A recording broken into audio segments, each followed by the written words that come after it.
Hello दोस्तों, आज हम पढ़ेंगे हरियाणा में जो नदियां हैं उनके बारे में पढ़ेंगे। ओके। तो इस वीडियो में हम मुख्यतः एक नदी पढ़ेंगे जिसका नाम क्या है जी, सरस्वती नदी। सरस्वती नदी को हम बड़े अच्छे से डिटेल से जो है वो पढ़ने वाले हैं। ओके, तो स्टार्ट करते हैं आज की वीडियो। सरस्वती नदी पे जाने से पहले हम थोड़ा सा ब्रीफ ले लेते हैं, ठीक है। हरियाणा में नदियों के बारे में क्या कुछ ब्रीफ जो है वो रहा है। अगर मैं पुराने समय की बात करता हूँ तो वामन पुराण में हरियाणा की 9 नदियों का जिक्र हुआ है और 5 वनों का भी जिक्र हुआ है। ये बात आप याद रखोगे, ठीक है। कितनी नदी हैं जी? 9 नदियाँ हैं हरियाणा में, ठीक है। किसके अनुसार? वामन पुराण के अनुसार। वो कौन कौन सी नदियाँ हैं? वो ये सारी की सारी नदियाँ लिखी हुई हैं, इनका नाम याद रखने की जरूरत नहीं है। सरस्वती, दृष्टवती नदी, आपगा, अंशुमती, वैतरणी, मधुस्रवा, मंदाकिनी और हरिण्यवती नदी और कौशिकी नदी, ठीक है। इसके बारे में वामन पुराण में जो है वो बताया गया है, ठीक है। अब हम बात कर लेते हैं जी, हमारे इंडिया में जो है वो 2 नदियां बड़ी फेमस हैं। एक तो आप देखोगे सिंधु नदी और दूसरी है जी गंगा नदी। अगर आप यहाँ पे मैप में देखोगे, ये जैसे इंडिया है तो यहाँ हिमालय है। हिमालय से ही एक नदी तो ऐसे निकल गई जिसको आप क्या बोलते हो जी, सिंधु नदी। और एक नदी ऐसे चलेगी जिसको आप क्या बोलते हो जी, गंगा नदी। अब इनके जो बीच के ये यहाँ पे जो एरिया आया, किस एरिया की वजह से ये इनकी डायरेक्शन बिल्कुल अलग अलग हो चुकी है। इंपॉर्टेंट क्वेश्चन ये आ जाता है कि सिंधु नदी और गंगा नदी तंत्र जो है, इसका जल विभाजन का राज्य कौन सा है? किस राज्य की वजह से इनका जो जल विभाजन है वो हुआ है? आपका आंसर आएगा जी हरियाणा। और कई बार ये भी पूछ सकते हैं कि जिला कौन सा है? हरियाणा का जिला है अम्बाड़ा। ओके, ये बात आप याद रखो कि अम्बाड़ा जिला जो है वो एरिया है वो ऊपर उठा हुआ है। उस ऊपर उठे हुए एरिया की वजह से सिंधु जल और गंगा जल तंत्र जो है वो अलग अलग उसकी डायरेक्शन हो जाती है। अब ये तो थी जगह की वजह, है ना, राज्य जिसको आप बोल सकते हैं कि इन 2 नदियों के बीच में एक राज्य आया। अब कई बार क्वेश्चन आ सकता है कि इनके बीच में नदी भी कोई ऐसी नदी है जो इनका विभाजन करती है? आपका आंसर क्या रहेगा जी? मारकंडा नदी। एक एक नदी के बारे में हम वीडियो में पढ़ेंगे, ठीक है। मारकंडा नदी क्या है? सिंधु नदी और गंगा नदी तंत्र का जो जल विभाजन है उसके बीच की एक नदी है। तो ये तो थी जी मेन बातें। अब हम बात कर लेते हैं कि जो अपवाह तंत्र है किसमें? राज्य किसमें? हरियाणा राज्य में 2 अपवाह तंत्र हैं। 2 कैसे हैं? हरियाणा राज्य में जो उत्तर की दिशा में स्थित है वो है जी हिमालय की शिवालिक की पहाड़ियाँ, और दक्षिण में क्या है जी? अरावली की पहाड़ियाँ। तो कुछ नदियाँ शिवालिक से निकलेंगी, कुछ नदियाँ किससे निकलेंगी? अरावली से निकलेंगी। तो उसी तरीके से हम पहले पढ़ेंगे शिवालिक की नदियाँ, मतलब जो उत्तर एरिया में जो हमारे हैं उसकी हम नदियाँ पढ़ेंगे, और उसके बाद हम पढ़ेंगे दक्षिण के जो एरिया है, ठीक है, उसकी नदियाँ। तो इसमें सबसे पहले जो आज की वीडियो में हम मुख्य नदी जो पढ़ने वाले हैं वो है जी सरस्वती नदी। सरस्वती नदी के बारे में आप सभी को पता है कि ये जो सरस्वती नदी है ये क्या है? ये विलुप्त हो चुकी है। ये विलुप्त हो चुकी है, बट इसका जो प्राचीन समय में इसकी जो वैल्यू थी वो क्या थी? वो बहुत ज़्यादा थी। आपको हर एक वैदिक पुराण में इसको सरस्वती नदी को सबसे जो है एक बिल्कुल पवित्र सी नदी जो है वो माना गया है, ठीक है। प्राचीन समय में सरस्वती नदी का अच्छा खासा जो है वो बोलबाला था। तो ऋग्वेद में सबसे ज़्यादा जो वर्णित नदी है वो कौन सी है? वो सरस्वती नदी ही है। इंपॉर्टेंट बात है ये कि ऋग्वेद में सबसे ज़्यादा वर्णित नदी, सबसे ज़्यादा किसके बारे में लिखा गया है? सरस्वती नदी के बारे में लिखा गया। बट सबसे महत्वपूर्ण नदी जो मानी गई है ऋग्वेद के अनुसार वो कौन सी मानी गई है जी? सिंधु नदी जो है वो सबसे इम्पोर्टेंट मानी गई है। अब इसके जो है वो जैसे हर एक के अलग अलग नाम होते हैं, जैसे यमुना के भी अलग नाम है, गंगा के भी हैं, तो वैसे ही सरस्वती नदी के भी कुछ अलग अलग नाम है। ऋग्वेद में इसको कुछ कहा गया है, अब इसको कुछ कहते हैं, महाभारत में इसको कुछ बोला गया है, ठीक है। तो ऋग्वेद में इसके क्या नाम? जैसे अन्नवती नाम बोला गया किसमें? ऋग्वेद में। उदकवती नाम बोला गया किसमें? ऋग्वेद में। अब महाभारत का जब समय आता है तो उस समय इसके नाम थोड़े से जो अलग है। एक नाम है इसका प्लेक्षवती नदी, वेद स्मृति या वेदवती नदी, ठीक है। तो इस तरीके के ये 4-5 नाम है, इसके उपनामों से सरस्वती नदी जो है वो बुलाई जाती है। सरस्वती जो नदी है वो सिंधु नदी तंत्र की अंतिम नदी इसको बोला जाता है, या फिर आप बोल लो इसको कि 7वीं नदी है। 7वीं नदी कैसे है? सिंधु नदी तो एक हो गई, ठीक है। उसके बाद क्या? 5 नदियाँ और आई, झेलम, चेनाब, रावी, व्यास, सतलुज। तो 5 और 1 6, 7वीं नदी कौन सी आएगी? सरस्वती नदी। इम्पोर्टेंट बात है ये, सिंधु नदी तंत्र की अंतिम नदी कौन सी है? वो सतलुज है। बट अगर हम देखते हैं कि अगर हम सरस्वती को भी इंक्लूड कर लेते हैं उसमें, तो सिंधु नदी तंत्र की अंतिम नदी कौन सी रहेगी जी? सरस्वती नदी रहेगी। या फिर क्वेश्चन इस तरीके से पूछा जा सकता है कि सिंधु नदी तंत्र की कौन सी नदी हरियाणा में प्रवाहित होती है? तो आपका आंसर क्या रहेगा जी? सरस्वती नदी जो है वो सिंधु नदी तंत्र की है और वो हरियाणा में प्रवाहित होती है। इसका उद्गम स्थान क्या है, इसको आगे हम डिस्कस करेंगे, ठीक है, कि हरियाणा में कहाँ से ये प्रवाहित होती है, कहाँ तक ये जाएगी, ठीक है। अच्छा, रामायण की रचना इसी नदी के किनारे हुई है, ये जो है वो बोला गया है।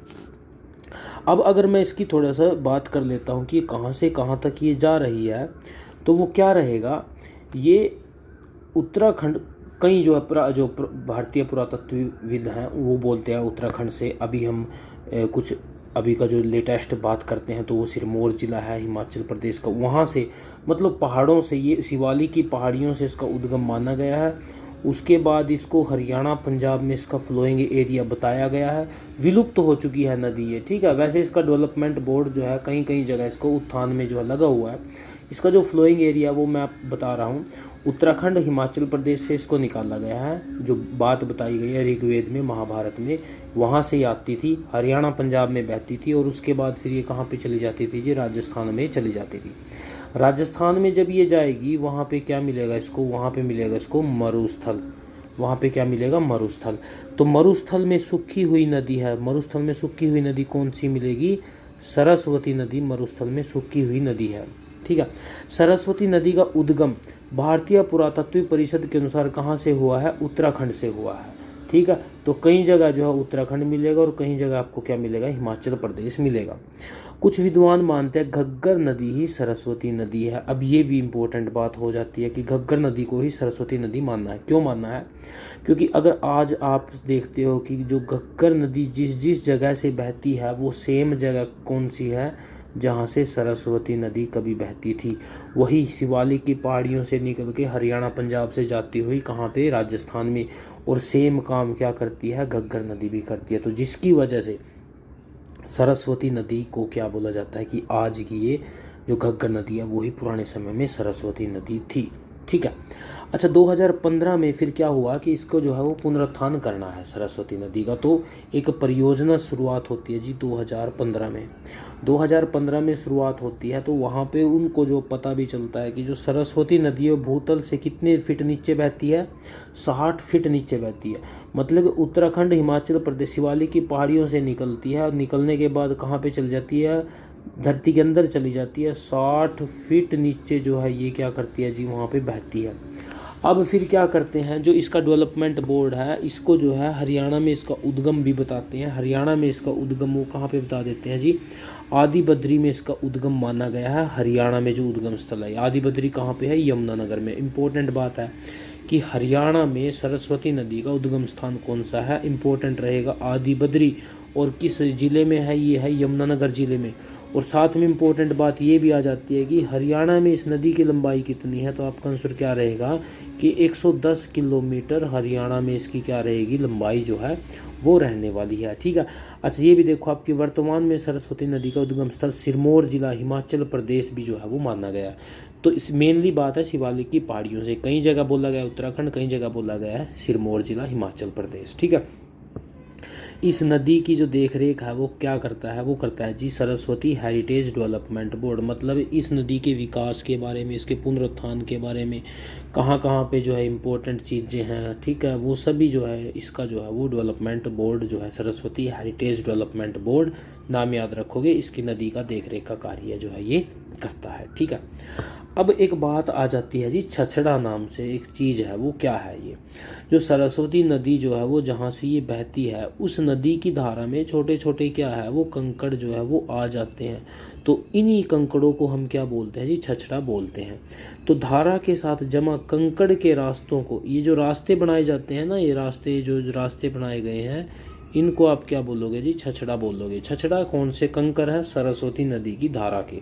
ओके, अब हम बात कर लेते हैं कि इसकी सहायक नदियाँ भी तो कुछ होंगी। सिवा ये जो सरस्वती नदी है इसकी सहायक नदियाँ जो है वो दो बताई गई हैं।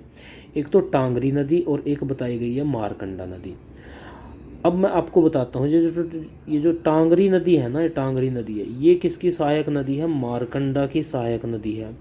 और जो मारकंडा है ये किसकी सहायक नदी है? ये सरस्वती की सहायक नदी है। और जो सरस्वती सहायक नदी है ये किसकी सहायक नदी है? घग्गर नदी की सहायक नदी है। इसको हम आगे जब घग्गर नदी पढ़ेंगे उसमें वहाँ भी आपको बताएंगे टांगरी नदी के बारे में। मारकंडा पढ़ेंगे, मारकंडा में इसको मिलाएंगे टांगरी नदी को। ये सब ये हम आगे जो है वो बातें करते रहेंगे, ठीक है। तो सहायक नदियाँ कौन सी है सरस्वती की? ये दो ही बोल दी हैं डायरेक्ट, टांगरी भी है और मारकंडा भी है। मुख्य जो है वो कौन सी है? मारकंडा आपको रहने वाली है आपकी, ठीक है। अच्छा, सरस्वती नदी और मारकंडा नदी जहाँ पे मिलती है वो कोई एक जगह है, तो वो जगह क्या नाम है उसका? सेनिसा झील। इम्पोर्टेंट बात रहेगी कि सेनिसा झील जो है वो हरियाणा में कहाँ पे है? हरियाणा में एक पर्टिकुलर जगह है, जगह का नाम है जी पेहवा। और कई बार पूछ लेता है कि किस ज़िले में है, तो पेहवा किस ज़िले में है? कुरुक्षेत्र ज़िले में है। तो बात ये भी आ जाती है कि जो सरस्वती नदी है, सरस्वती नदी और इसकी सहायक नदी कौन सी है? मारकंडा नदी। तो ये दोनों की दोनों नदियाँ किस जगह पे मिलेंगी? किस जिले में मिलेंगी? जिले में मिलती हैं तो आंसर रहेगा जी कुरुक्षेत्र। किस जगह पे मिलेंगी? जगह रहेगी जी पेहवा। पेहवा में कहाँ पे मिलेंगी? किस झील में मिलेंगी? आपका आंसर क्या रहेगा जी? सेनिसा झील। तो ये 2-3 क्वेश्चन है, ये आप याद रखोगे, ओके। तो ये थी हमारी आज की सरस्वती नदी के बारे में, ठीक है। सरस्वती नदी के आपको नाम याद रखने हैं, किलोमीटर याद रखने हैं, हरियाणा में उद्गम रखना है, उसकी सहायक नदियाँ रखनी है। ये सभी के सभी जो है ऋग्वेद में किस नाम से बोले गए हैं, महाभारत में किस नाम से बोला गया, ये सारी की सारी बातें जो है आप यहाँ से बड़े अच्छे से याद जो है वो याद रखने वाले हो, ठीक है। अच्छा, ये भी बोला जाता है कि जो सरस्वती नदी के जो इस नदी के किनारे कुछ और हड़प्पा कालीन स्थल भी जो है वो बसाए भी गए हैं। तो ये थी हमारी आज की वीडियो, ओके। नेक्स्ट वीडियो में हम दूसरी नदी के बारे में पढ़ेंगे। Thank you.